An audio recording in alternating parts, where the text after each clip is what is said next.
to have been in the investment business in '08 and to have the experience of '74, you had to be working, by definition, 34 years.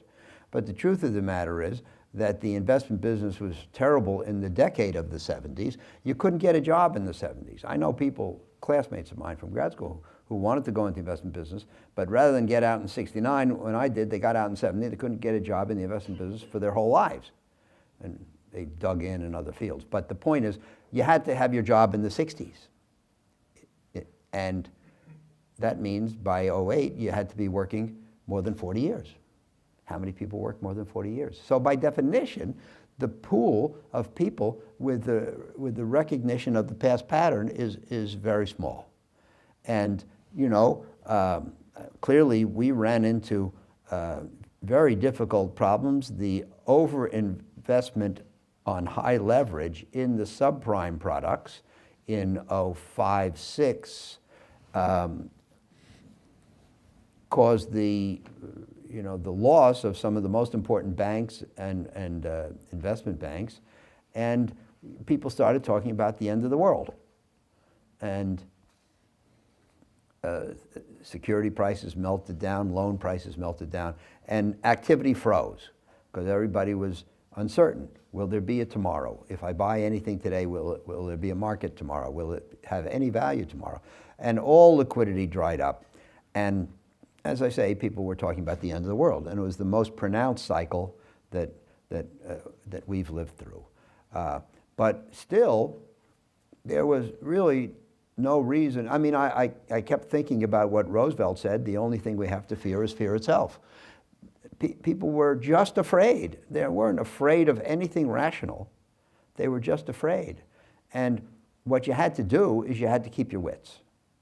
And you know, one of the hopes is that if you read history, if you read the book, if you understand cycles, you will be able to reduce the emotional influences at that time and cut through them, and maybe we'll just say keep your wits about you. So we concluded in late '08, after the bankruptcy of Lehman Brothers put the markets into free fall, that will the financial world end or not? And what we said was that it's hard to predict the end of the financial world. If you conclude that the financial world will end, it's hard to have any idea what to do. And most of the time, the financial world doesn't end. We also made a very simple calculation. Should we buy or not? Well, if we invest and the financial world ends, kind of doesn't matter. But if we don't invest and the financial world doesn't end, then we didn't do our job.